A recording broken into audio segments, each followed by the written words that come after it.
Pasensya na dear kung hindi tayo updated sa YouTube. Alam ko naman na dun tayo nagsimula at dati ang goal ko nun, maka 100,000 subscribers ang tayo. Sisipagan ko talaga. Nagulat na lang ako, lumagpas ng 200k. And lahat yun organic dear. Hindi ko naman binili yun. May nabasa kasi ako na ganun eh. Kasi active naman ako before. Like may upload ako every week.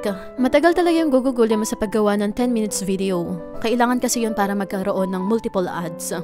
Napapansin ko din na mababa yung engagement. At higit sa lahat, wala na akong maisip na gawin or topic. Na for me, nauulit yung mga nagawa kong video before. Kasama ko pa yung kapatid at mami ko nun sa bahay. Kaya may kahati ako sa bills at hindi mabigat. Pero ngayon dear, ako na lang mag-isa, kaya nape-pressure din ako sa mga bayarin every month na paano ako mag-grow.